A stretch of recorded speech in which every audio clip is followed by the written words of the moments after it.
Afghanistan, particularly the extreme restrictions against Afghan women and girls, and for your sustained bipartisan support. I will be summarizing my written statement. When I assumed the position of Special Envoy for Afghan women, girls, and human rights in January 2022, I knew that it would be a difficult undertaking, and that despite the Taliban's rhetoric promising to respect the rights of all Afghans, the struggle to ensure respect for human rights, particularly for the rights of women and girls, would be an uphill battle. Unfortunately, that assessment has borne devastatingly true. In the last 2 years, the human rights situation in Afghanistan has severely deteriorated. Members of ethnic and religious minority communities, particularly Hazaras, are exposed to escalating threats and violence. Media freedom has been drastically curtailed, and vulnerable groups live in a state of peril. Restrictions against women and girls have been the most extreme. The Taliban have systemically targeted Afghan women and girls with more than 50 discriminatory edicts at the national level and many more at the subnational level. They have attempted to erase Afghan women and girls from society, revoking girls' access to education beyond the primary level, limiting women's employment, and depriving them of the opportunity to put food on the table. They've restricted freedom of movement for women and effectively removed them from public spaces. Those who have raised their voices have faced harassment, detention, and violence at the hands of the Taliban. Given the Taliban's track record and extreme ideology, the road ahead continues to look extremely challenging. Yet, even as we acknowledge these difficulties, we must remain resolute and support Afghan women and girls. If we do not continue to stand up for the rights of Afghan women, we put at peril women's rights everywhere. To address these challenges, my work focuses on 5 key areas.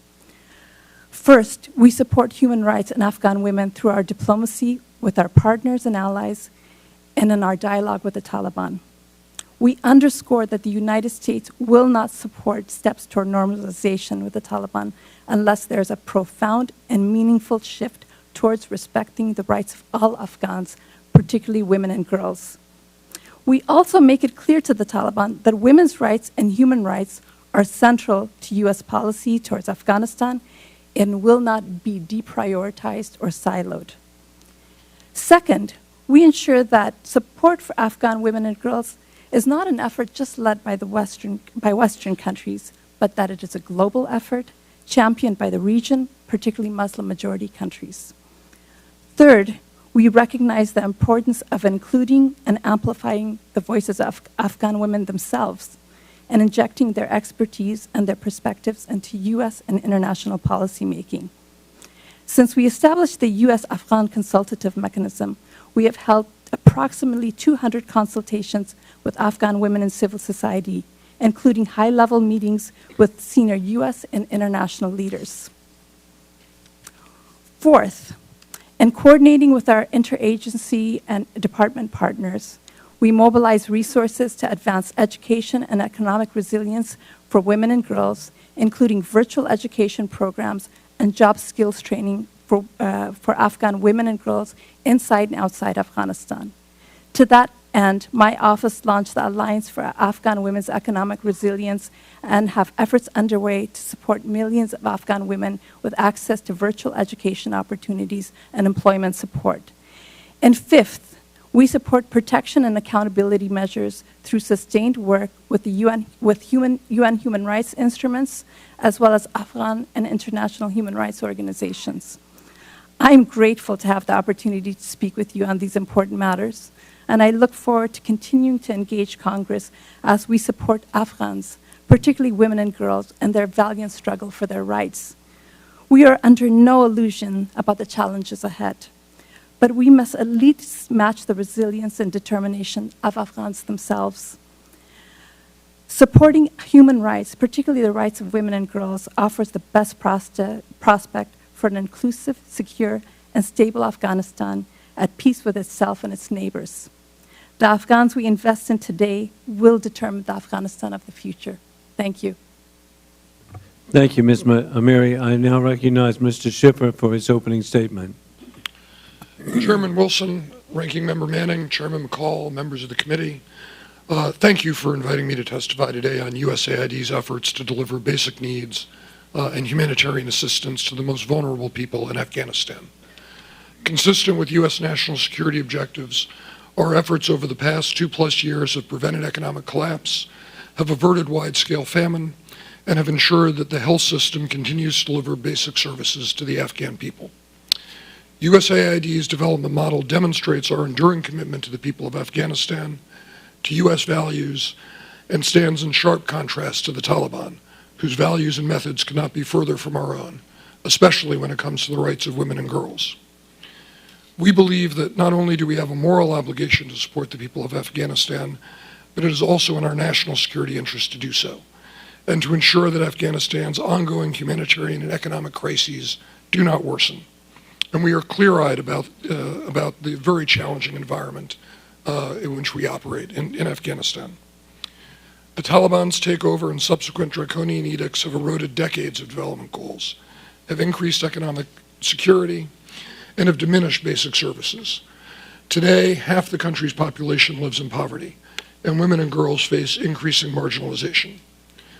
To have an impact in this environment, we have a highly adaptive and flexible strategic framework to respond nimbly while aligning with the U.S. government's broader foreign policy priorities.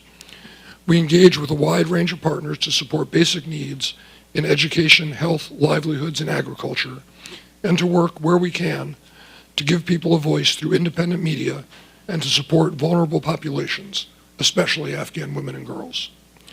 For example, consistent with humanitarian principles, we ensure that women are involved throughout the assistance delivery cycle, including delivering and receiving assistance. Where this cannot be done, our partners often voluntarily suspend operations until a solution is found. Fortunately, we have managed to find workarounds to support women and girls in Afghanistan. For instance, in the past 2 years, we've worked to provide private sector employment for more than 7,000 women in the carpet, cashmere, and saffron industries. We've helped 15,000 women farmers grow staple crops, such as fruits and vegetables, with private sector support and deliver those crops to market. We've incorporated telementoring for Afghan health workers, including midwives and women doctors. And our science and math lessons on YouTube have been downloaded more than 13,000 times so far. Since the Taliban takeover in August 2021, the United States has provided approximately $2 billion in humanitarian assistance to support the Afghan people amid the country's ongoing humanitarian crisis, including more than $1.4 billion from USAID that focuses on food assistance, health, and nutrition services for communities in the greatest need. This humanitarian assistance complements more than $700 million in additional basic needs assistance. Because we are clear-eyed about the operating environment in Afghanistan and about Taliban intent, we remain extremely vigilant against attempts to divert and interfere with assistance delivery. USAID takes its duty as a steward of U.S. taxpayer dollars extremely seriously, and we hold implementing partners to the highest standards to ensure that funds are used wisely, effectively, and for their intended purposes. We cooperate with all oversight bodies, including Congress, our own Inspector General, and the Special Inspector General for Afghanistan, SIGAR, to protect against fraud, waste, and abuse. Beyond our standard rigorous controls and assurances common to all USAID programs, we use independent third-party monitoring to provide additional levels of oversight on the ground. We also require our partners to have robust safeguards, risk mitigation systems, and reporting procedures in place to ensure that development and humanitarian assistance reaches those who are in most need. While our partners have reported ad hoc attempted diversion and interference, which we make sure that when those attempts are made, we place due diligence on our programs, and that includes temporary suspension of activities and other responses to ensure that we are able to continue to deliver assistance to intended families in principled ways. USAID does not provide assistance to or through Taliban authorities. We continually analyze the operational environment to prevent and mitigate risks of fraud, diversion, and abuse, and to ensure that USAID assistance does not reach the Taliban. The situation in Afghanistan continues to pose serious challenges. However, we are mindful that when we withdrew our assistance for 3 months in 2021, Afghanistan veered to the brink of famine and the potential for chaos that would have placed U.S. national security interests at risk. Without our engagement, for example, the only healthcare and education that women and girls in Afghanistan would be allowed to have would be what the Taliban would provide. That cause and effect is clear. As such, USAID remains steadfast in our support to the people of Afghanistan and our pragmatic approach to providing assistance. We welcome continued cooperation with Congress and this committee in those efforts and appreciate the opportunity to appear before you today. I look forward to your advice, your counsel, and to your questions. Thank you very much, Mr. Schiffer. We now, as an indication of how important what you're doing and how important this hearing is, our first questions will indeed be from Chairman Mike McCall, Chairman of the Foreign Affairs Committee. Thank you, Mr. Chairman. Let me just say first, I recognize the challenge. It's almost impossible to put money or assistance or aid into Afghanistan without the Taliban taking a cut. They are de facto in operational control, along with some factions of Al-Qaeda. And I sincerely appreciate the how difficult this mission must be. But Mr. West, the Special Inspector General for Afghanistan testified before this committee that the State Department is, quote, the least cooperative that he has seen in his 12 years. There are 30 outstanding requests from SIGAR, which the State Department is refusing to respond to. I have their letter right here that I'd like to enter into the record, Mr. Chairman.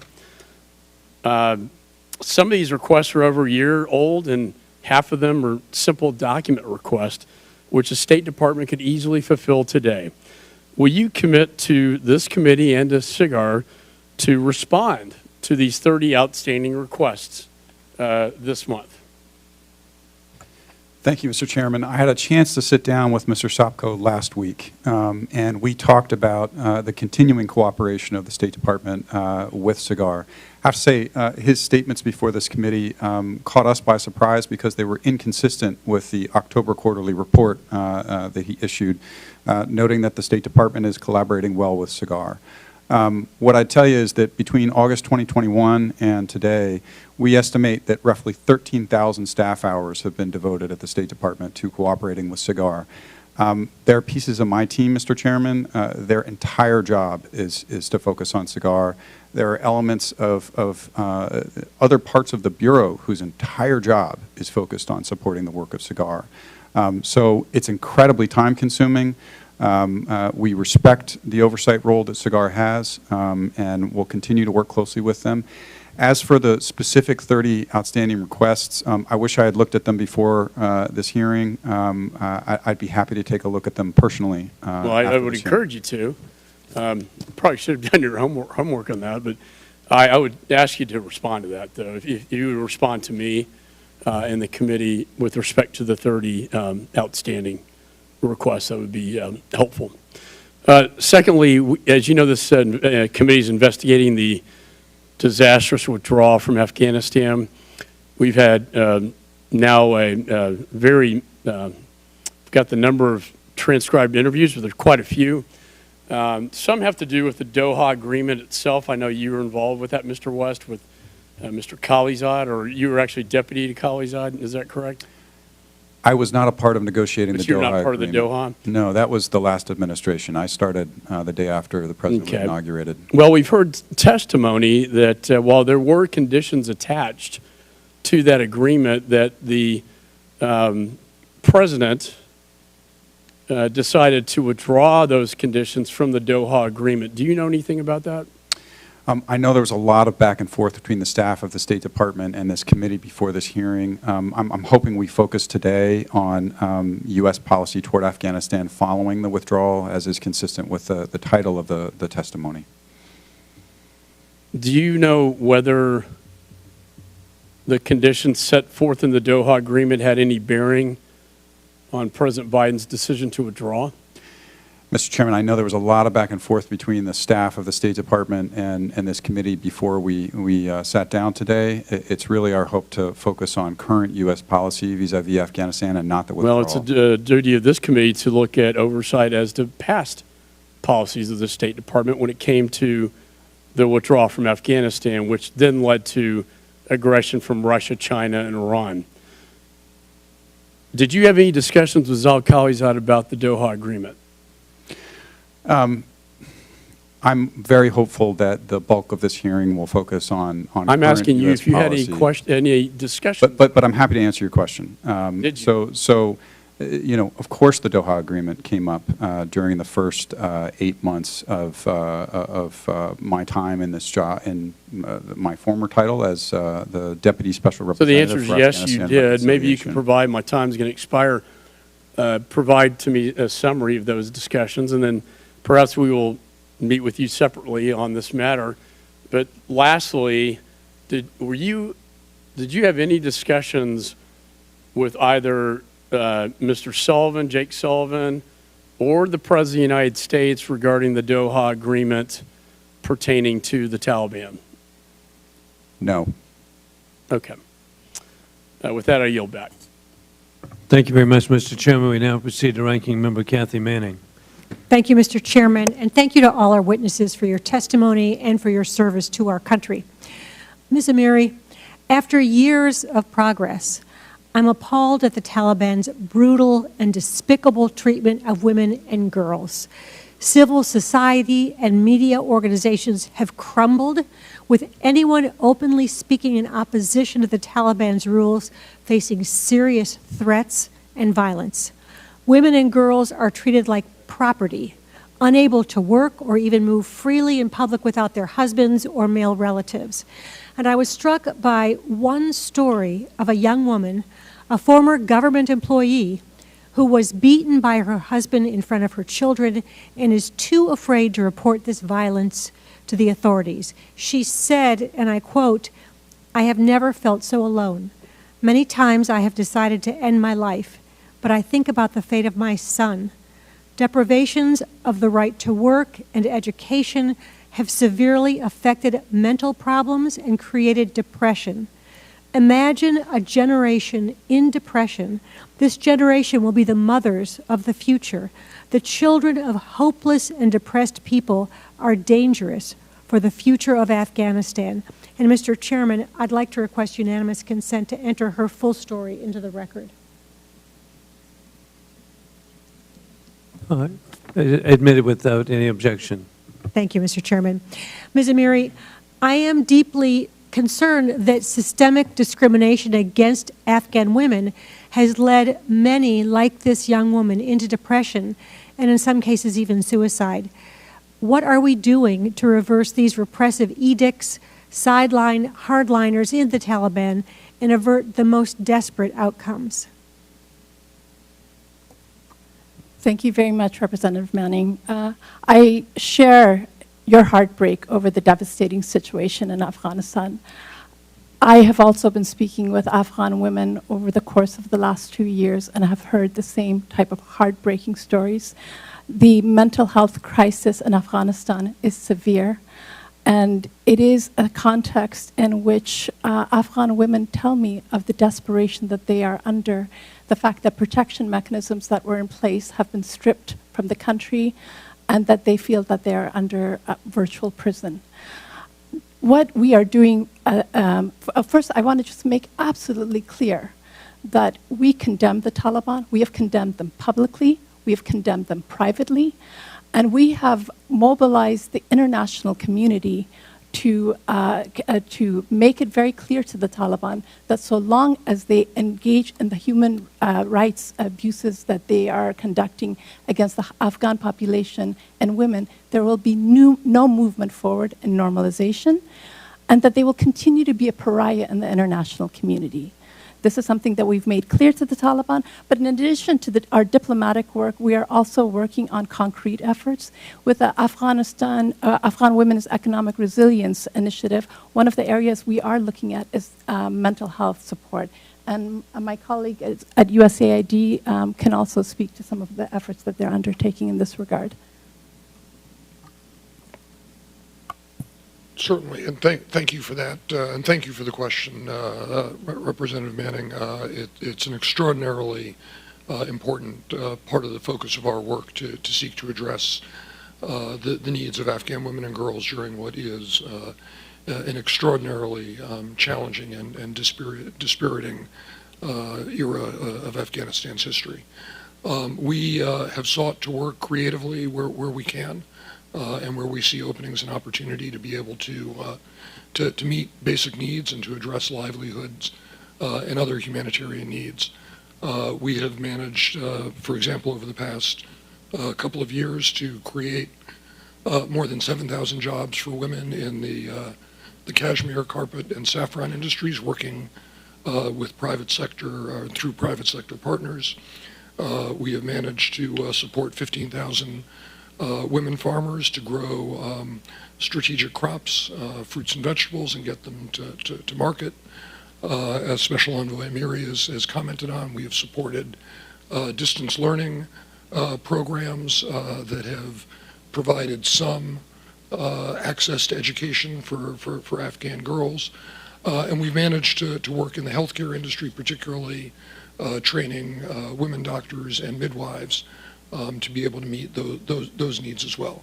It is challenging. It is not easy. It requires all of our creativity and all of the creativity of our partners, but we are doing our level best to make sure that even under these circumstances, Afghan women and girls are not left behind. Thank you. I have 20 more questions, but my time has expired, so I will yield back to make room for my colleagues. Thank you very much, Ranking Member Manning. And of course, I look forward to your questions being submitted at a later time, which is part of our rules, that we will be very happy to provide them. And again, as we proceed, I now will recognize myself. And in my opening statement, I mentioned how grateful I was that I had the opportunity to have the service of the South Carolina Army National Guard, led by Adjutant General Bob Livingston, with my youngest son, Hunter Taylor Wilson, as an engineer in Afghanistan. And I saw the country evolve. The first time I went there, it was total rubble. There was no traffic. There was really just one lane of traffic with rubble everywhere. And the consequence of the Soviet murderous occupation, which achieved nothing except mass slaughter of the people of Afghanistan. With that, though, then I saw a hopeful society developing. And Ms. Amiri, it was just so inspiring to see little girls with white scarves, freely walking to school, little guys walking along with baseball caps to school, and it was just really inspiring. And then, Mr. Schiffer, one of the most inspiring things that I saw in a very remote area of the country was a sign directing where a school was located. It was a rusty sign. It had a hand clasp of the U.S. and Afghan flag together, showing together. And if people didn't appreciate it, as I mentioned, it was rusty. They had every opportunity to take it down. But there was a lot of pride, and that's why, to me, the surrender is more horrific, because I saw what our military did. I saw what our allies did of Korea, 40 to 50 different countries, meeting with troops from Bulgaria. Over and over again, our British allies, so much was done to be abandoned. And that's why, sadly to me, on August 26, 2021, the President made a really sad speech explaining America's surrender. And he claimed that military leaders supported his decision, and he added a phrase, and he had letters, end of quote. And that night, I respectfully sent a letter to the President requesting copies of the letters he claimed. On numerous occasions, and again today, I will be sending a letter asking for copies of the letters, because we've never received a response.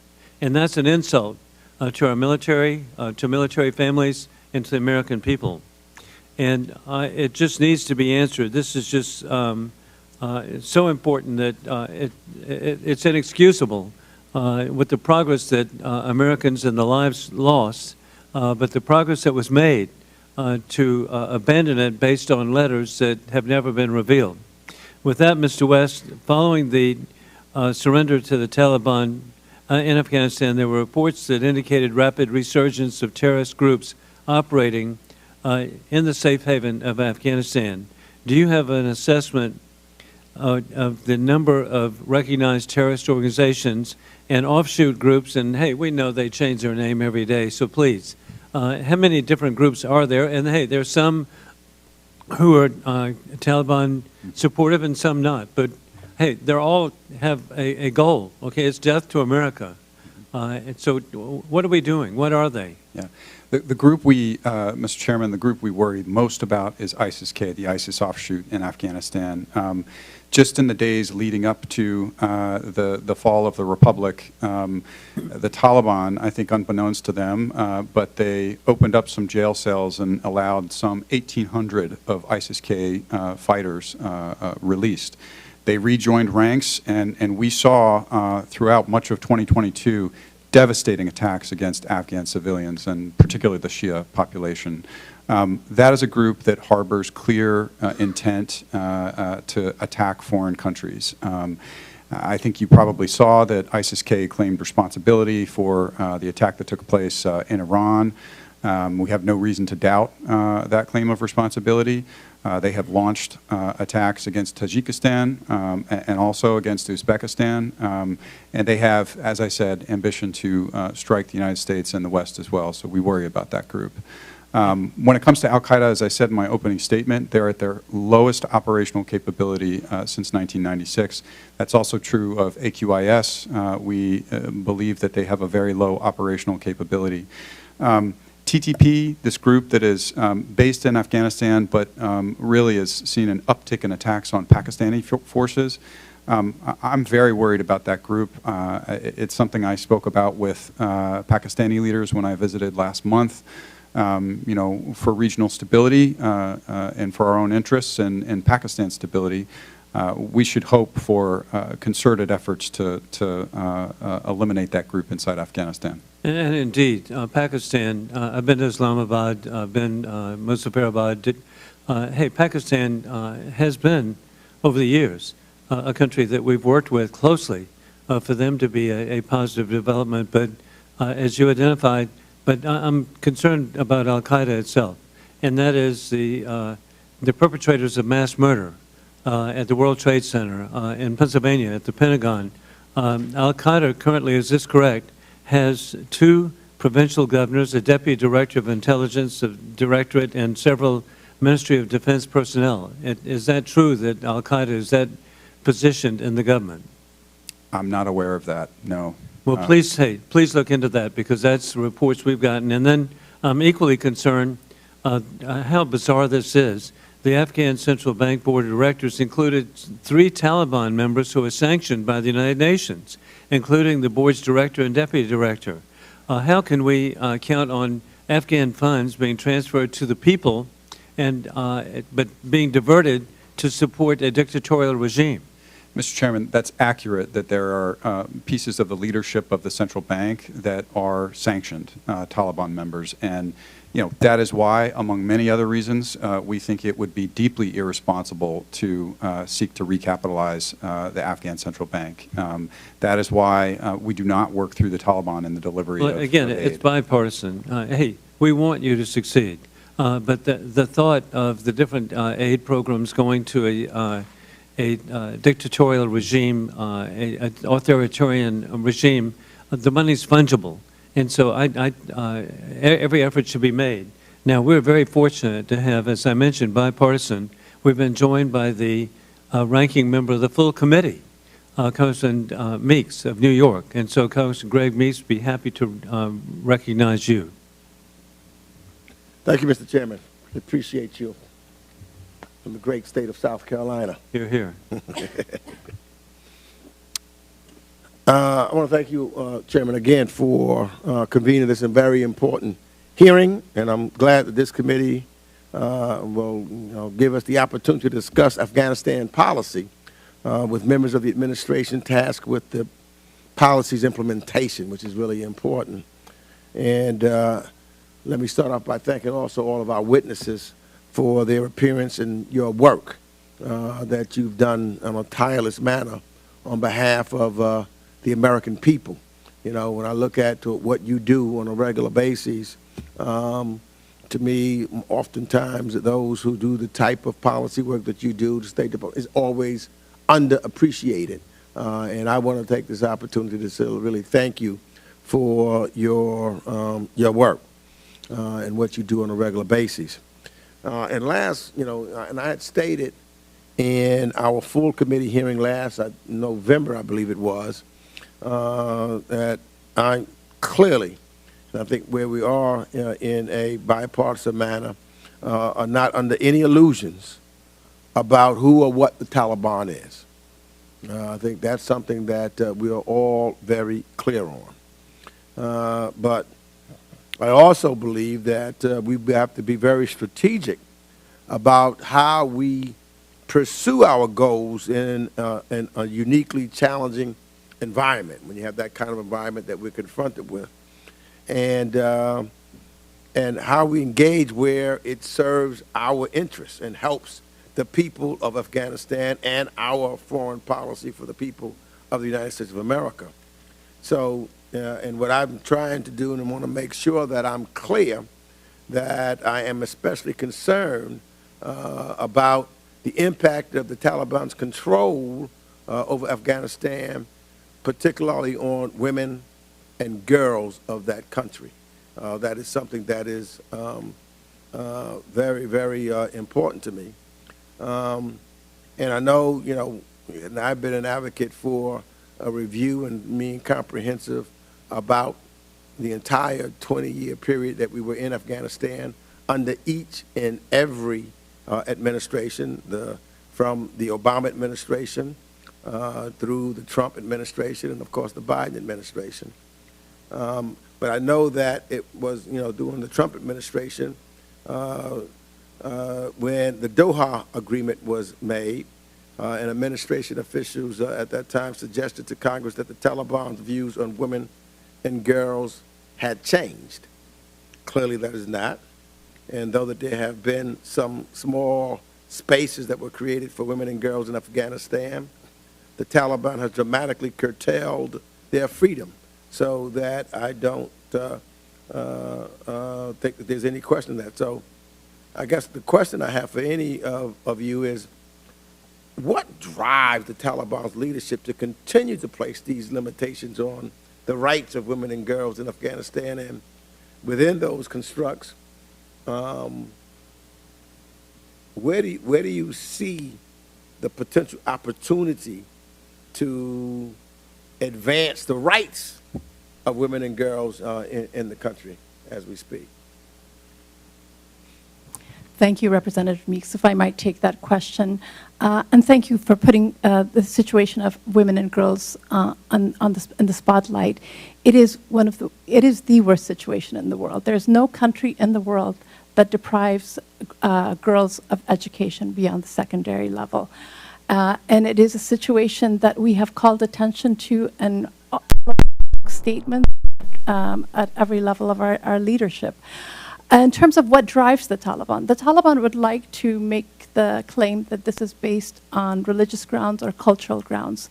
Those have been countered both by Muslim majority countries who have said that this is contrary to the practices of any Islamic country, and it has also been countered by the Afghan population that have roundly condemned the practices of the Taliban, and men and women, tribal communities, elders, families, fathers have said they want their daughters educated and they want them to be able to have the opportunity to work. Afghanistan is a country that is driven more by pragmatism than by ideology, and certainly not the extreme ideology that the Taliban present. The ways that we support Afghan women and girls is, first, we amplify the voices of Afghan women themselves. They are their best advocates. They are their strongest advocates. Not only do we amplify their voices through our mechanisms, such as the U.S.-Afghan consultative mechanism, but we encourage every country that is working on Afghanistan to and make sure that they include Afghan women when they are engaging on the situation of Afghanistan. We encourage everyone to tell the Taliban publicly and privately in very emphatic terms that so long as they continue these practices, there will be no movement forward in normalization of relations. And finally, we believe that it's absolutely critical to empower Afghans themselves, who are going to be ultimately the force that will change these policies. Because the Taliban can say that they're going to ignore the international community. They cannot ignore the Afghan people. The people that we invested in for the last 2 decades are still the people that we need to invest in today. And with that, I'll turn to my colleague. Rebecca, I'm out of time, but thank you for your questions, your answers, I should say. We appreciate your work. Thank you very much, Congressman Greg Meeks, and the ranking member. We're so grateful. We are both proud natives of South Carolina, but he's really done well. He represents Queens.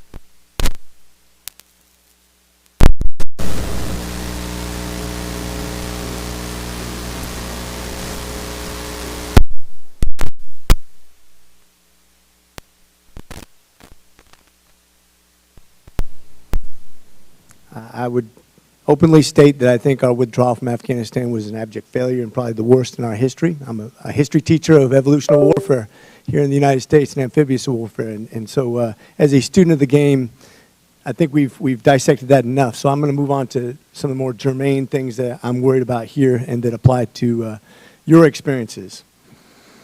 According to the January 5th Reuters article, ISIS based in Afghanistan was responsible for the most recent suicide bombings in the Iran that killed nearly 100 people.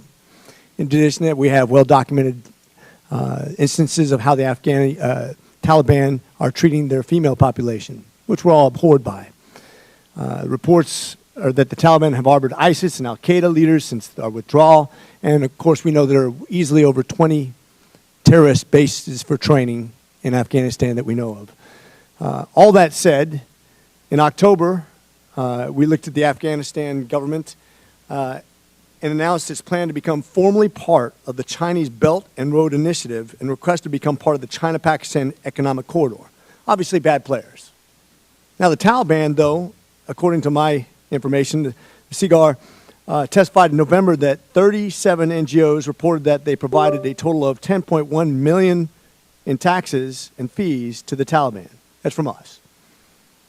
Problem I have with the way that we're running our coordination with the CIGAR is that when Mr. West, when you said, I think, I quote, al-Qaeda is at their lowest capability in Afghanistan in decades, which I heard when I first came in, all those things I just stated are still true. And it doesn't diminish the fact that they are actually building a presence that's literally in contrast to every single thing we're trying to achieve, both in Afghanistan and globally in our strategic initiatives, in my opinion.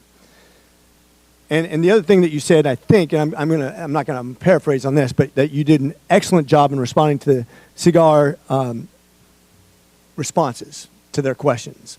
But I think there's a big difference between a response and being responsive. And I want to go over a couple things that have been presented to me as evidence of what I think is in contrary to what you just stated. We have 30 outstanding requests for information by the state that you have yet to fully comply with, which affects the ability of the CIGAR to accomplish their initiatives. The state's rationale for not providing this information seems unreasonable to me, at least. In some cases, blatantly absurd because it suggests the desire to obstruct the CIGAR itself, and that it seems to be coming from our own State Department. I don't understand what that purpose is or why we're not complying with something that literally inhibiting them to be able to get information that's unclassified to do their job. Why would we possibly have a reason to obstruct the very agency that we appointed to get to the bottom of the problem? Why would we work against ourselves for accountability? It makes no sense to me. I think that when we talk about this frivolous rationale that was used by the state to justify this delays in responsiveness. They even used the Freedom of Information Act exemption to justify withholding information from the auditor. That makes no sense to me, and I'd like your response on that in a second. I'm gonna pile on here. I only have 5 minutes. I got to get this all out. But basically, I didn't understand also why the department has now placed the restrictions on the unclassified information, everything else. I don't understand. We have an obviously bad actor. We have an accountability agent. We're giving money to bad actors. And then the state is literally saying, I don't want you to have the response you need or the information you need to do your job. Can you respond? Thank you. These are important questions. So first, I'll offer an example of the kind of concern we have. We don't want any information about our implementing partners out there in the public domain that's going to put a target on them inside Afghanistan. When you say implementing partners, what are you referring to? I'm not going to get into specifics about exactly which, the organizations we rely on to deliver humanitarian aid. So SIGAR has a job, right? And like USA? We respect. But we want to be sure that if they want to talk directly to our implementing partners, that they respect the absolute sensitivity of that information. Because if they publish it, the Taliban can read, and they can then target those organizations for their activity. That's one example. You know, as I said to the chairman, I'll look into these 30 outstanding requests. It's a fair question. Let me turn to my colleague on this question as well. Certainly, just to add to what Special Representative West offered, you know, we fully agree with the importance of oversight and accountability for all of our work. We are fully cooperating with SIGAR. We've had something like 370 engagements with SIGAR over the past year or so.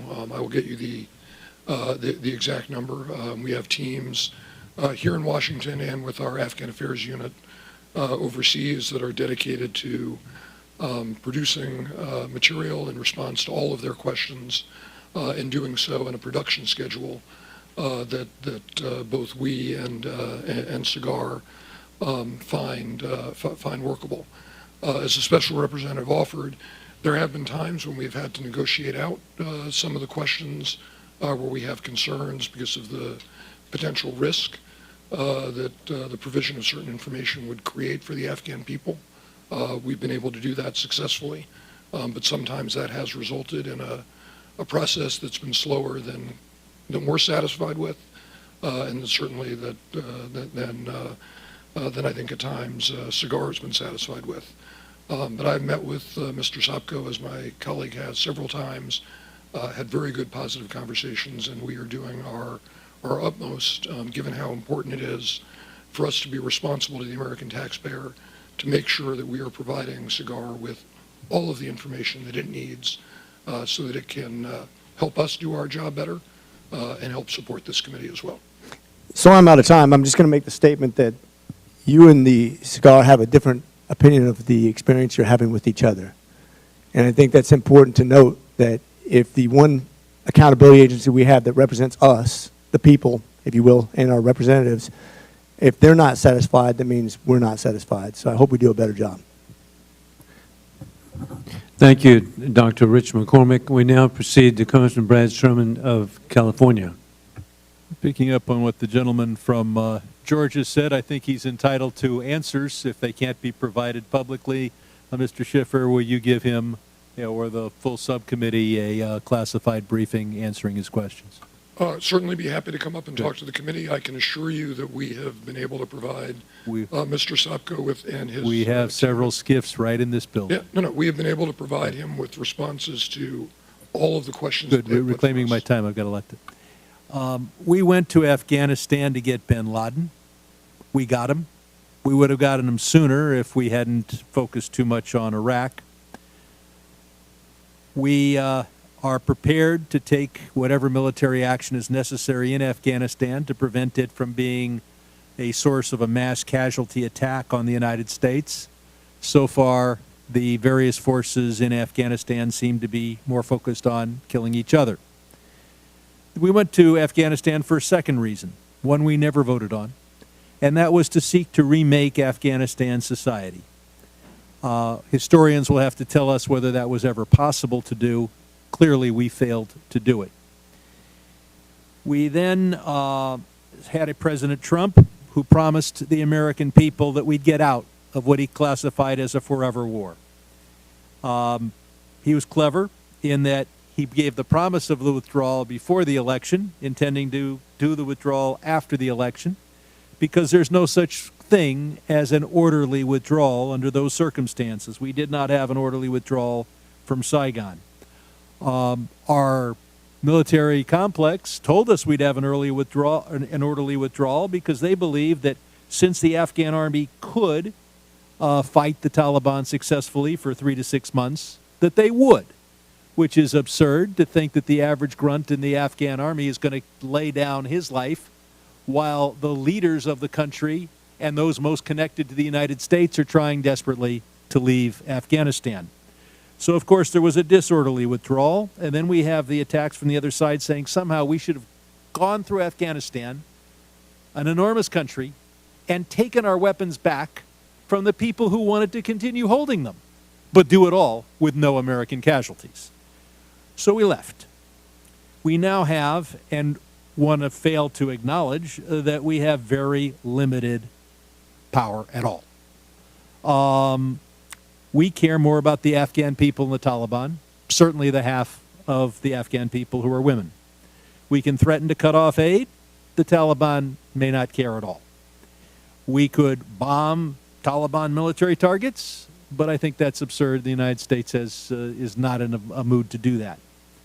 We are told that we're going to make them a pariah in the international community, but they've got no reason or little reason to care.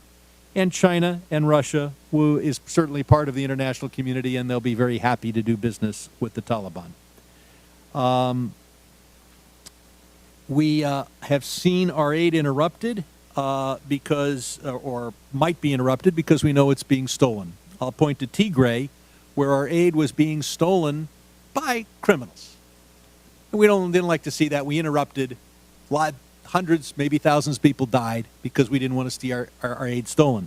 I'm much more concerned about our aid being stolen by terrorists than stolen by economically driven criminals.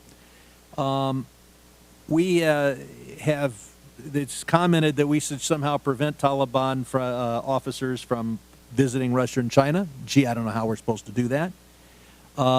We'd like to believe that the Afghan people share our values, and certainly those Afghans we talk to tend to share our values.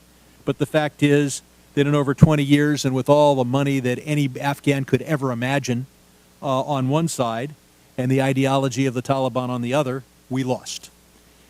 We are told that we have a moral obligation to the Afghan people. I think we have a moral obligation to everyone in the entire world. But the idea of taking the most generous country in the world, the country who's sent its men and women to die by the thousands to help other countries, has some sort of guilt for its involvement in Afghanistan, from which it derives a moral obligation of the Afghan people greater than that of China or Norway, I think is simply wrong. When we went into Afghanistan, things were terrible, and they had a civil war, and the 90% of Afghanistan's women who were under the Taliban were as repressed then as they are now. We didn't break Afghanistan. It was broken when we got there. Now, the Afghan government is seeing hundreds of thousands or perhaps millions of people deported from Pakistan. It has fought a little border skirmish with Iran over water. How does Afghanistan get along with its neighbors? Thank you for that question. You know, the relationship between Pakistan and the Taliban at the moment is it's not good. The Pakistanis are extremely worried, as they've made clear publicly, about this sharp increase in attacks against their security forces. Just in recent days, there have been senior members of the Taliban that have visited Islamabad and seen senior leadership. You know, I don't have great insight into whether that's a reflection of perhaps actions by the Taliban to crack down on TTP, but this security issue is, I think, dominating the Taliban's relationship with Pakistan, Pakistan's relationship with one of its neighbors. To the north, I'll give you just one example of Uzbekistan. Among the difficult issues that Uzbekistan has in its relationship with the Taliban is over a particular canal that the Taliban are seeking to build in the north that could divert large percentages of the Amu Darya River that supports tens of thousands of Uzbeks as well as Turkmen. So that's one issue. At the same time, the Uzbeks are generously providing electricity that supports the Afghan people. And so is even Tajikistan. And Tajikistan itself, I think, within the region has the most concerns about Taliban activity inside Afghanistan.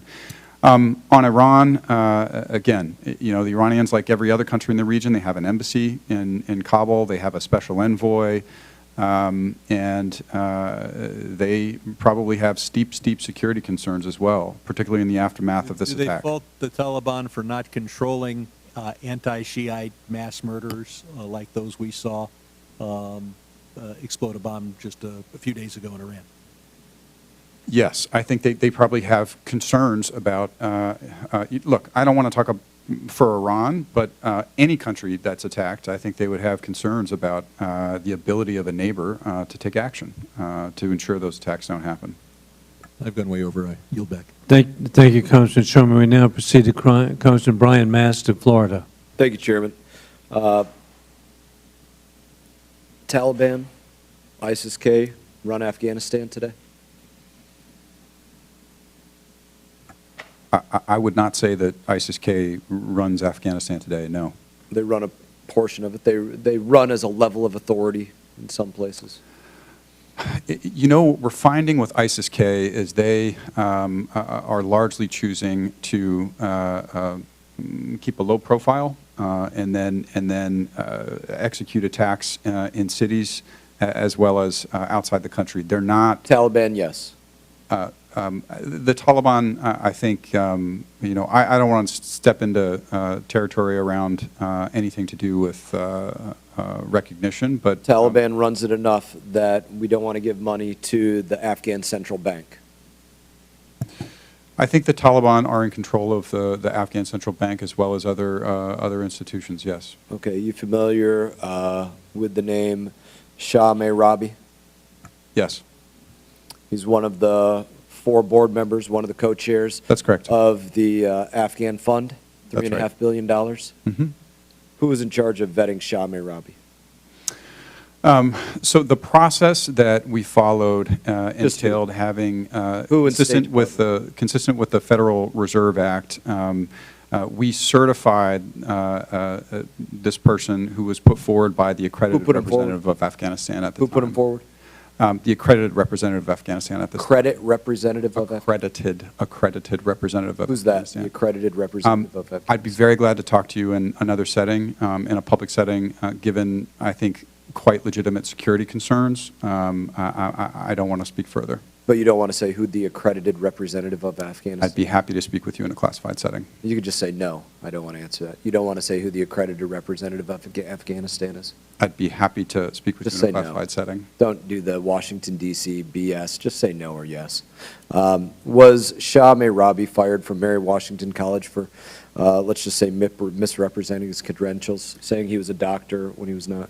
These allegations we were not aware of. But just was process today, was he? It wouldn't have changed our, I think, determination in the end. It wouldn't have changed your determination to appoint him as a co-chair, elevate him from board member to co-chair of this, had you known that he was fired from a college for saying he was a doctor and he wasn't. That wouldn't have changed. That really goes, I really don't have to ask a lot more because it really goes to the heart of what I wanted to get at of what's going on at State Department about the vetting of individuals. The idea that you would say, yes, we weren't totally aware of what went on with this individual, misrepresenting their credentials, being fired from previous universities, saying that they were a member of an honor society, things that, these are allegations that we haven't asked you about all of them, you haven't confirmed all of them, but you're saying it wouldn't have changed what took place. That's disturbing to me, number one. But it really goes to another question.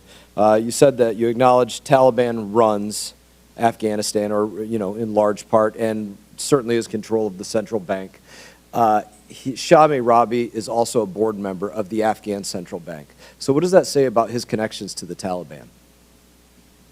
I think our assessment is that he is not under the thumb of or controlled by the Taliban. I mean, he's an American citizen. He teaches at Montgomery College. He's had a decades-long career. That's an advisory position. He's had a decades-long career and has been fired for misrepresenting his work from the places that he has had careers in. I don't know the entire history of that, and I'd like to hear more about it from you all, perhaps in another setting. But he is a board member of the Afghan Central Bank, on one hand, that you just acknowledged is controlled by the Taliban. So if you want to be a board member there, you got to be in cahoots with the Taliban. You would add up to most people.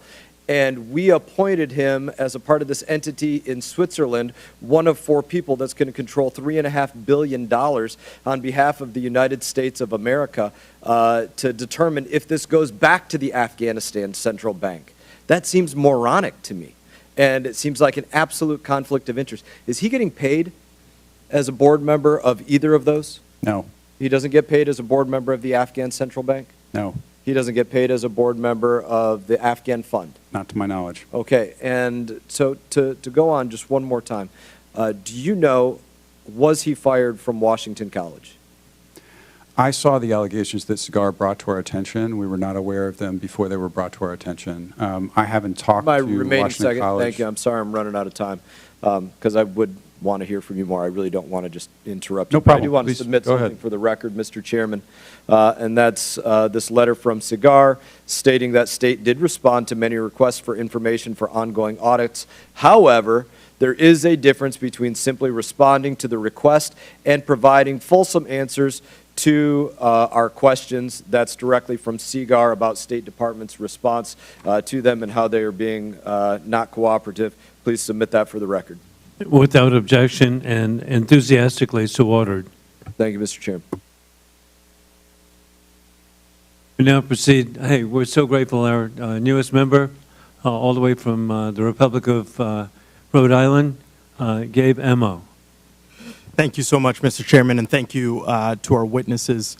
Of course, as we know, the conditions in Afghanistan have been brutal since the Taliban took over in August 2021. And they've only worsened, and it is, a terrible note that the dire situation for over 29 million Afghans in need of urgent assistance persists. We must see unhindered access for all humanitarian aid workers to serve vulnerable populations. While it is essential humanitarian aid gets to those populations, it does not address the underlying causes of Afghanistan's deteriorating situation. The Taliban are responsible for the deterioration of the economic and humanitarian situation. It is their responsibility for the recovery of the country and the improvement of their economy. But we must support, where possible, an expanding network to ensure that people have their basic needs met, private sector initiatives can grow, and women empowerment efforts can be fostered. I do, however, want to note to a topic that I think, Mr. West, you briefly addressed. The United States must also be a partner in resettling the folks who did so much for our efforts. And this is something, I saw firsthand with Operation Allies Welcome during my time at the White House. We should welcome those who want to be integrated into our society as friends, neighbors, and business owners who can contribute to our economy and rich cultural life. A report from Brown University last year highlighted how some of the refugees who resettled in Rhode Island experience the post-traumatic stress following their hasty exit out of Kabul, but also how they have skills when combined with a command of English can be transferable to our local economy. And so in Providence, I've seen this directly with the refugee Dream Center, a resettlement organization that has been really impactful. Just in my neighborhood, Beautiful Day, a gourmet granola company that was founded with a mission to help refugees, especially the most vulnerable. Mr. West, at a high level, can you discuss the current assistance provided to help resettled refugees integrate via the efforts in the Office of the Coordinator of relocation efforts?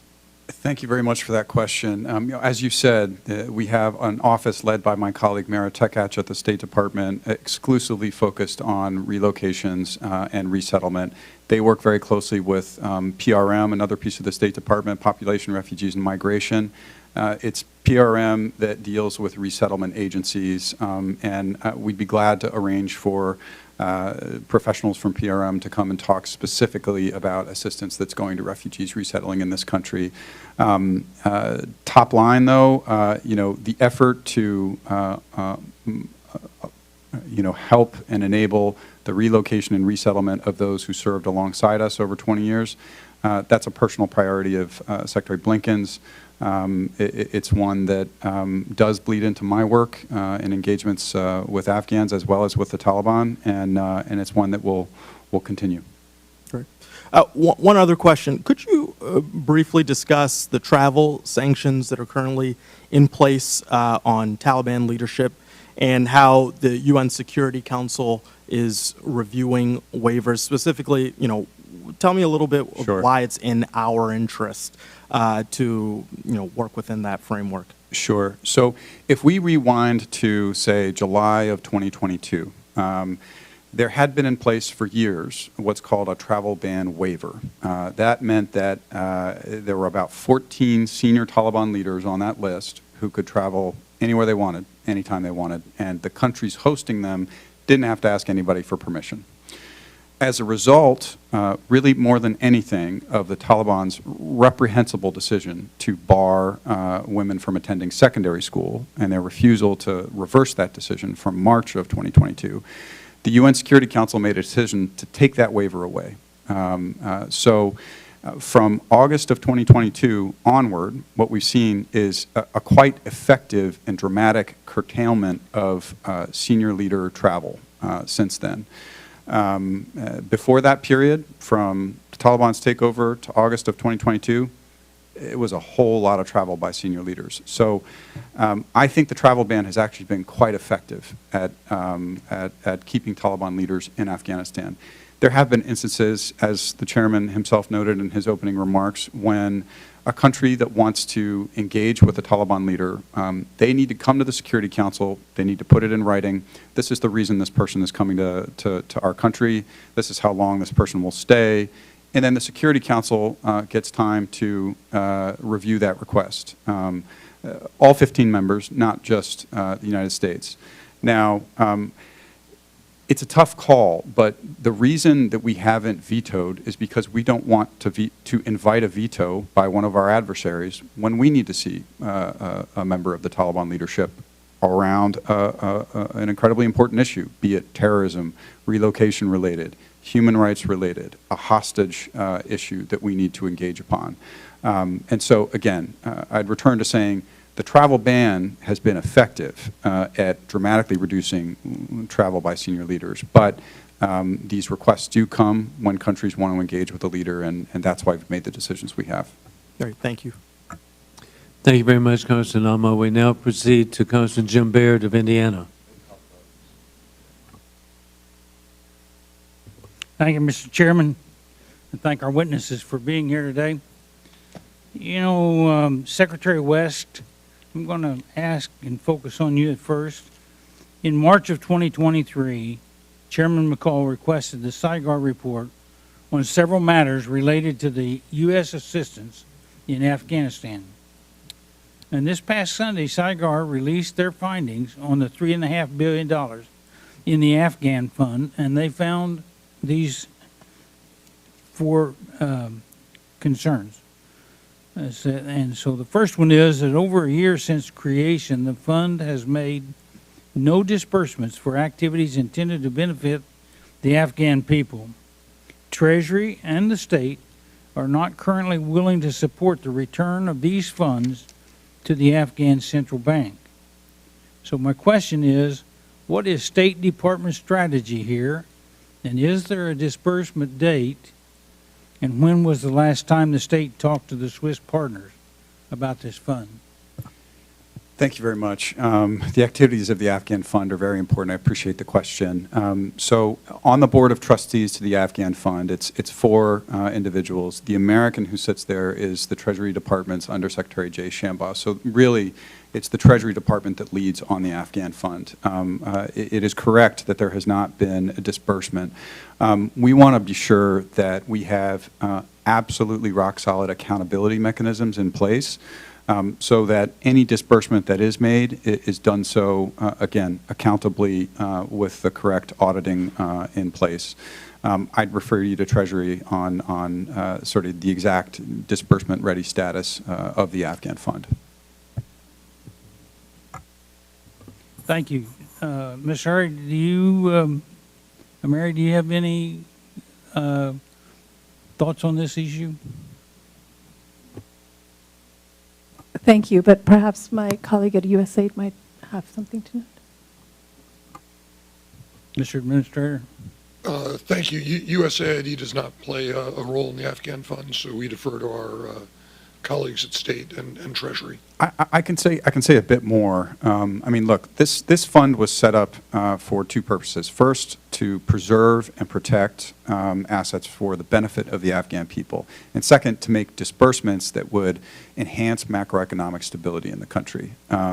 So an example of one such disbursement that we've long considered is paying down on arrears that the state of Afghanistan owes to international financial institutions. So at the World Bank and at the Asian Development Bank both, they have funds called own bank resources that can be drawn upon to meet the basic needs of the Afghan people, to meet humanitarian needs as well. But those funds are inaccessible if these arrears are not paid. Now, I think it's a good thing. We've engaged with members of the Taliban as well as technocrats from the Ministry of Finance, from their so-called central bank. 2 payments have been made that have enabled the continuation of efforts to draw upon these own bank resources from these institutions. So it hasn't been necessary to dip into the Afghan Fund for those purposes. So continuing on, the fund's unanimous vote requirement could help prevent the fund from engaging in risky activity. There are currently no controls in place that specifically address the issue of Taliban diversion. So, however, further safeguards that do address diversion may be developed in the future. The question is, what safeguard has the State Department come up with or working on to ensure that there's no Taliban diversion? We have 54 seconds. Thank you. I'll be quick. It's a very important question. I think the professionals at the Treasury Department who are focused on this level of granularity around, exactly the mechanisms in place to ensure no diversion if there is a disbursement, they're going to be much better placed than I will to talk about that in detail. I'm very confident that the Treasury Department is focused on that. Thank you, Congressman Beer. We now proceed to Congressman Jason Crow of Colorado. Thank you, Chairman. I appreciate the time, and thank you to all of you for your testimony today. As a combat veteran of the Afghanistan war, like many of my colleagues and like many of you here today, we have left pieces of our heart with Afghanistan, and we also know in a very deep and personal way that we can detest the brutality of the Taliban and push back against the Taliban and continue to support resistance to the Taliban, but we can also support the people of Afghanistan, that we are capable of making that distinction and finding ways to make sure we support people that, frankly, over our 20-plus years, learned to love freedom, to yearn for freedom and democracy, an entire generation of Afghans that got a taste for that freedom and will continue to resist. And I feel like we have a lifelong responsibility to support that.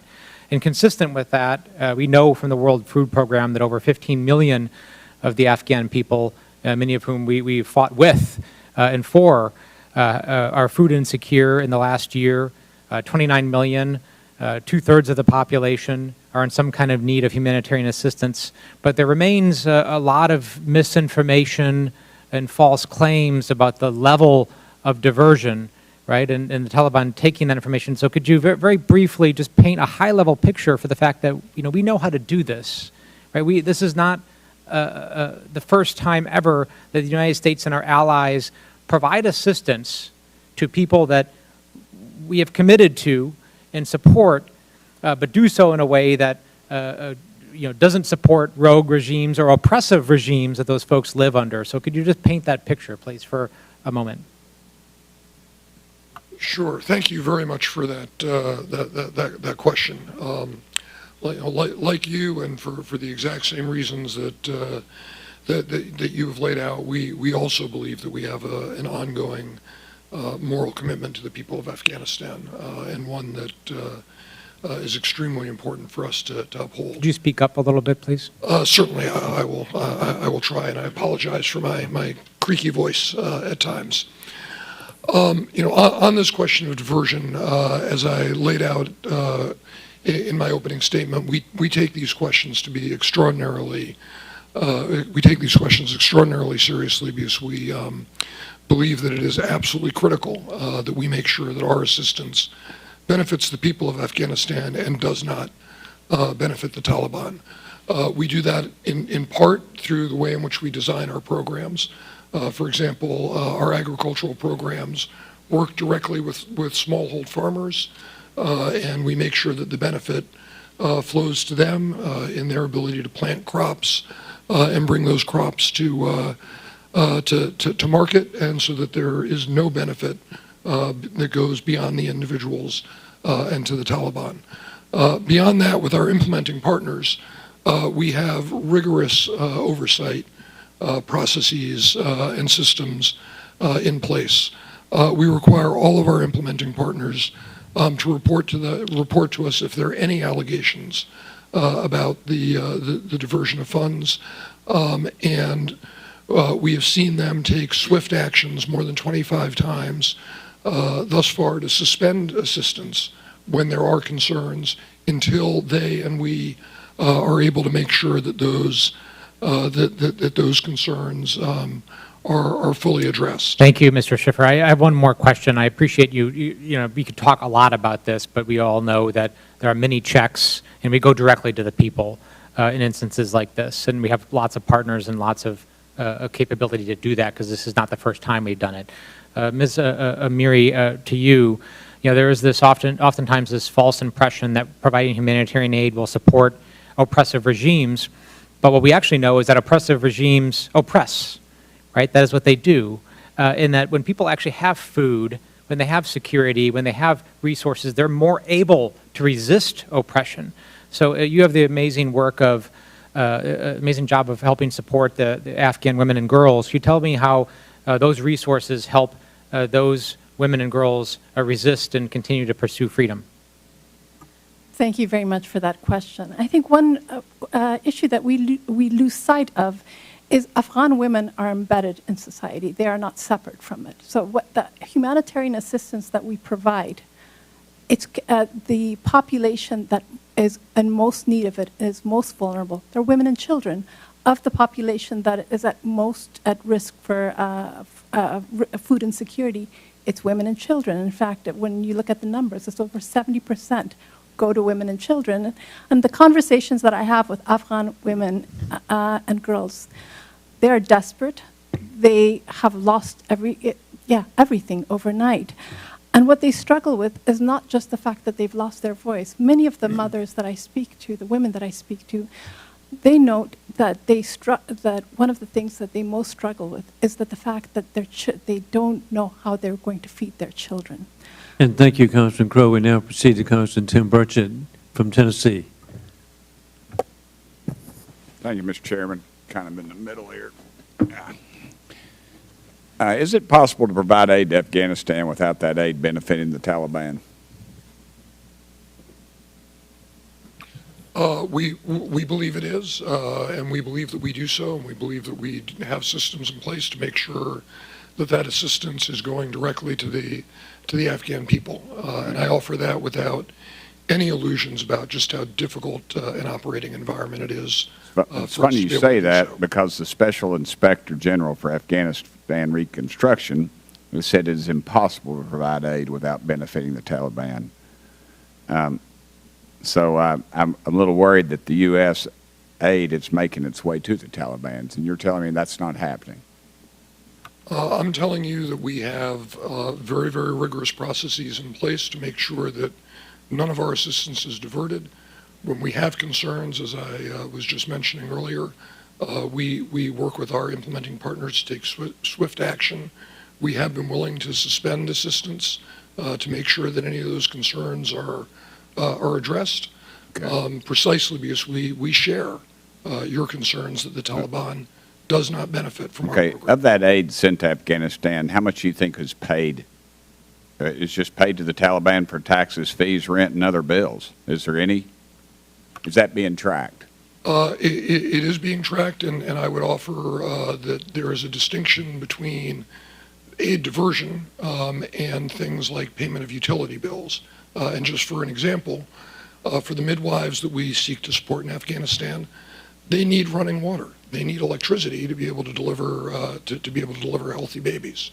We would not suggest to our implementing partners that they not pay their utility bills. I appreciate that.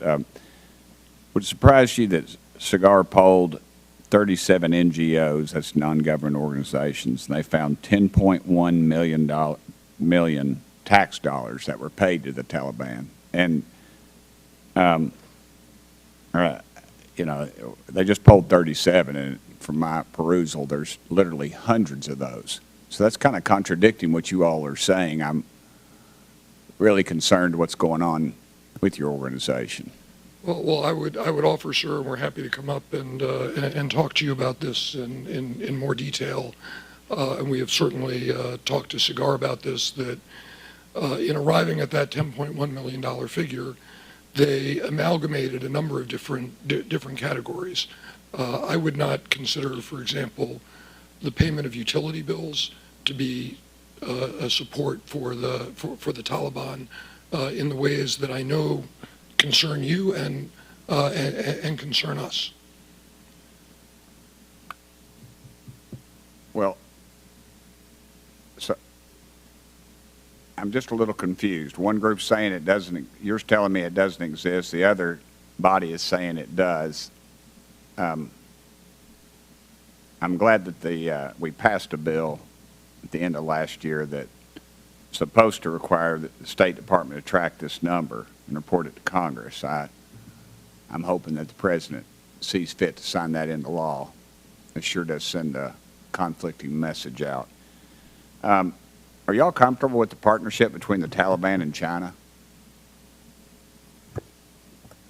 So look, the Chinese are pursuing a very different policy from the United States vis-a-vis Afghanistan. They still have an embassy operating. They're leaning pretty far forward in terms of business activities.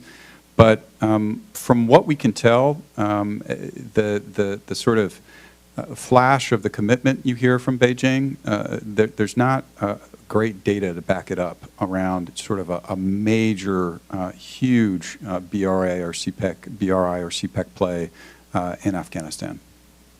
Well, last year the Chinese inked a $1.5 billion oil deal with the Taliban. What's the State Department doing about that to combat that influence? We don't see Afghanistan as a place where we need to compete with the Chinese and the Russians. You know, as for this particular deal, I'd be happy to follow up, but I'm not familiar with it. Okay, real quickly, has an implementing partner ever been harmed as a result of y'all providing Cigar information?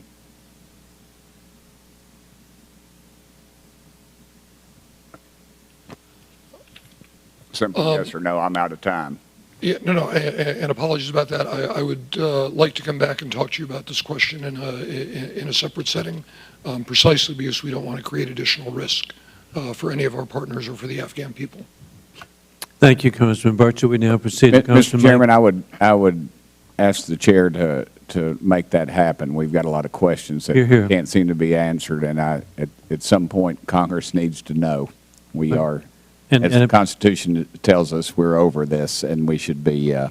I think we should be exercising our ability. If not, I think we ought to start cutting some funds, which is long overdue. I agree with all the above. We'll proceed. Congressman Mike Lawler of New York. Mr. West and Mr. Schiffer, in Saigar Sopko's reports and in his testimony to this committee, he documented several ways in which the Taliban has been diverting and stealing humanitarian aid. Do you have any reason to believe that he is lying in his testimony or his reports? I will offer from a USAID perspective that we certainly don't have any reason to believe that he is lying.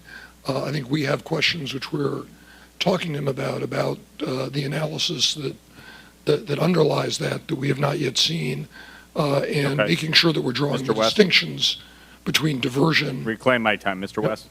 You know, it's clear that there have been instances of reports of diversion, of reports of the Taliban trying to interfere in aid delivery, and when that happens, as the I asked a simple question. Do you have any reason to believe he's lying? Yes or no?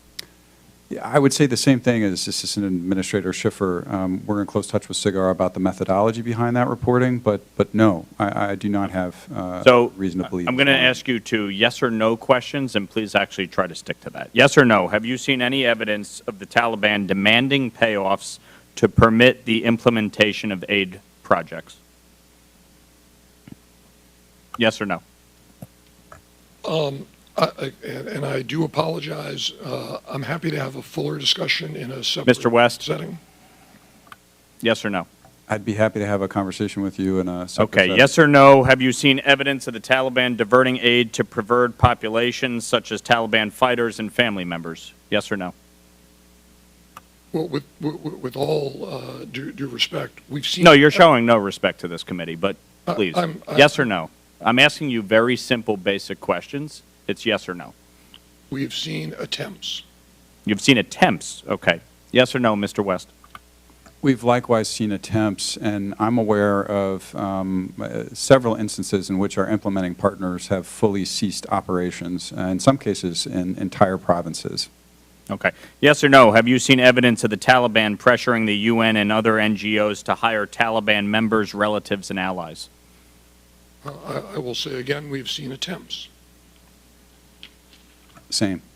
Yes or no, have you seen evidence of the Taliban pressuring the UN and other NGOs to issue contracts to Taliban-affiliated companies? I have not personally seen that. I have heard that there have been attempts to do that as well. Same. Yes or no, have you seen evidence of the Taliban pressuring the UN and other NGOs to partner with Taliban-affiliated NGOs? Again, I know that there have been attempts. Same here. Yes or no, have you seen evidence of the Taliban embedding intelligence officials in UN agencies to supervise their work, facilitate interference and diversion, and censor reporting about it?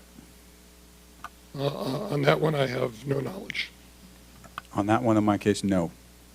Yes or no, have you seen evidence of the Taliban collecting taxes and other fees from UN and U.S.-funded implementing partners?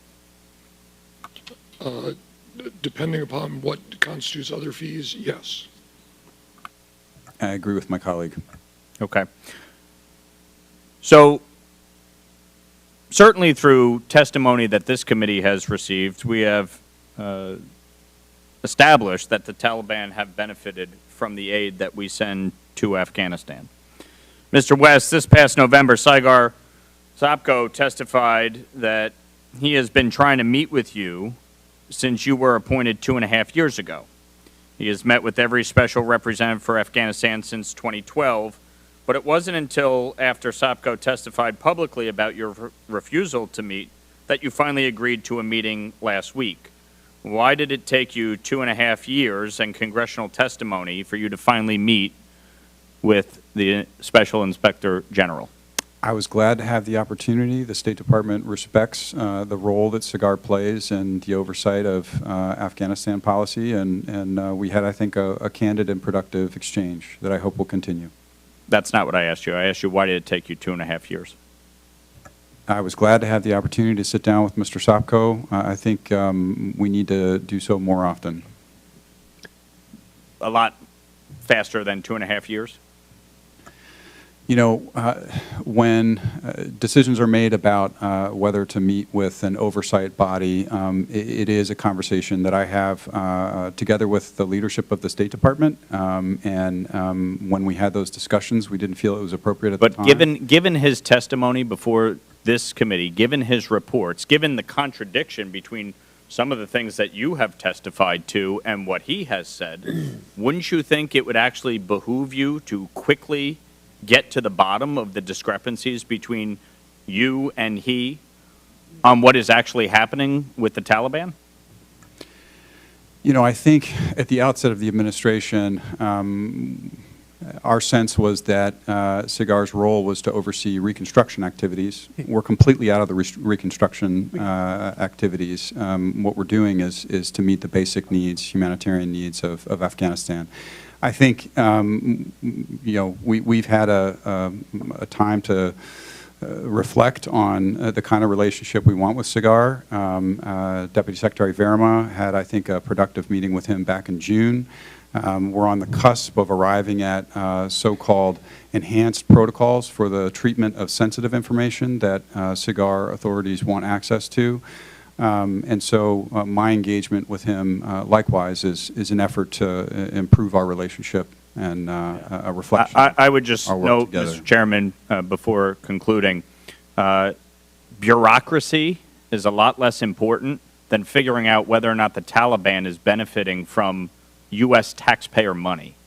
And I would hope that moving forward, the nonsensical bureaucracy and discussions about what kind of relationship we have is a lot less important than dealing with the actual issue of whether or not the Taliban is using U.S. taxpayer money to fund their operations. Thank you very much, Congressman Lawler, and it's very appropriate we have cleanup now with Congressman Scott Perry of Pennsylvania. Thank you, Mr. Chairman. Ladies and gentlemen, thanks for being here. I'm wondering what's the end goal? How long are we going to be in Afghanistan providing all this aid? What's the plan? Can you codify that in one sentence? Are we there forever, or what are we doing? You know, what's our mission? We're dealing with a really tough environment in which to protect American interests. Our goal is to protect the American people, first and foremost, to secure the release of American hostages, and multiple Americans, as I said at the outset, are still I get that. Still there. We want to continue relocation and resettlement operations. Thankfully, those are continuing. Okay, so that apparently costs a lot of money. The strategic national security interest, can you talk to me, can you talk to us about that? I mean, are we hoping that Afghanistan is a bulwark against Iran? What's the national strategic security interest that it costs us billions of dollars to be there? I'm trying to figure that out, because what I feel like is that we got in a fight with a bully. We lost the fight. We got punched in the face. He took our lunch money. And now we just keep on paying the lunch money in hopes that he doesn't beat us up again. So tell me the national security interest here. You know, I'm sure you've seen the same reports I have. Brown University estimates we spent over $2 trillion in Afghanistan it's gone. 20 years. We're not getting it back, right? We don't think we're getting it back, do we? The investment that we're making now is radically, by many, many factors, more modest. I get that. We're not over there occupying the country, but that doesn't tell me what the national. Are we trying to somehow safeguard the $2 trillion investment that we spent in Afghanistan? Is that what you're telling me? You know, I'm going to revert to our national interests. And sir, you're the guy. It says right here, you're the Deputy Assistant Secretary. They sent you, so you should know this. What is our national security? Can you describe it for anybody? Our national interest in Afghanistan is to ensure it never again becomes a safe haven for It is. terrorists. It's a terrorist superstate, brother. Are you kidding me? That's not our assessment. It's not your assessment, but it's reality. Can you talk to me in the remaining time about the security chief of Kandahar and the Taliban intelligence for foreign service, or whatever they call him, his last name? There's 3 last names here, I guess, Abdul Rashid Munib. Anything you know about him traveling to North Korea in pursuit of nuclear weapons technology and cooperation? No. Are you aware of it? Absolutely not. You don't know anything about it, so that's a false claim. I've not heard of it. I'm happy to talk to you about it. Please do. I'm curious where you're getting that report. Okay, it's been widely reported on open source. What about their interest in taking nuclear weapons from Pakistan, the Taliban? I've seen no indication that they haven't. And you've heard no reporting to the same either? No. Okay, so you will run that down. You will run that down, and you will report back to us in the classified setting that apparently we're going to have. I have doubts about whether it exists, but I'm happy to take a look. Okay, I hope you do. All right, and I'll give you my information when you give me yours at that time. Let me ask you this. We had a conversation a little while ago where we were talking about people from the Taliban traveling, and you kind of implied that there was an agreement that they were restricted from travel except for the Doha portion where they were given a waiver, right, because they wanted to go travel and work out the arrangements, right, of the American withdrawal in Doha, right? So the Taliban leaders were allowed to travel during that period of time. But the waiver expired. We didn't take it from them. The waiver expired. So right now they're prohibited from travel. And you're the guy. You're the guy for this administration. So can you tell us why the United States voted 15 times? The waiver expired in 2022. In 2023, the U.S. voted 15 times to grant waivers to sanctioned Taliban members. Why did we do that? Because we see as a part of an overall strategy of engaging all Afghans, and that includes the Taliban, in order to protect our interests. We see it as in our interests. So it's in our interest to let terrorists travel to places like North Korea or wherever else they want to travel. To occasionally meet with senior members of the Taliban in order to talk about issues to do with fulfillment of their security commitments, the release of American hostages. So let me ask you in the remaining time about the release of American hostages. We're paying them billions of dollars. This poor slob, this poor guy, Ryan Corbett, I don't know if his family's here or whatever. What are we doing to leverage the billions of dollars to Afghanistan to get this poor guy out? And, you know, this lady up here asked this poor woman here what she's doing about depression and mental health. This is a terrorist superstate with a regime that is criminal and terrorist and act like animals, like she can do something about that. What are we leveraging the billions of dollars to get this guy out, to get the other people out, and to ameliorate the circumstances of women and children in that country? What are we doing to leverage that? So you talk about leverage. The kind of normalization that the Taliban seek, it's about sanctions relief. 135 Taliban members are still subject to 1988 sanctions. That includes an asset freeze and a travel ban. They want a normal relationship with international financial institutions. They want the return of $9 billion in assets that are located outside of Afghanistan. They want to seat their permanent representative in New York. They also want diplomatic accreditation. All of that is off the table until they stop taking American hostages, until they get girls back in school at the secondary level and the university level, allow women to participate in public life, and until they take additional steps that would give us greater confidence they take their security commitments seriously. Sir, I appreciate your answer. I got to tell you, it's hard for me to remain calm here. I don't know how to tell you this, but people in hell want ice water.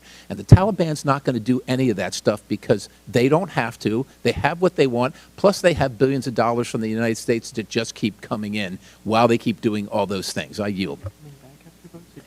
No. Thank you very much, Congressman Perry. As we conclude, indeed, as we just saw with the excellent concerns of Congressman Perry, we've established in this hearing that the Taliban Secretary West are benefiting from U.S. tax dollars. And this needs to be put in the context of Anna Corbett, whose husband is a hostage in Afghanistan. And indeed, her tax dollars are being used to fund her husband's captors. That is just so inexcusable. And we will proceed with a further backup hearing And at this time, I do appreciate the witnesses being here and the members for their questions. The members of the subcommittee may have additional questions which will be provided, and we would like for you to respond in writing. And pursuant to committee rules, all members may have 5 days to submit statements, questions, and extraneous materials for the record, subject to the length limitations. Without objection, the subcommittee stands adjourned.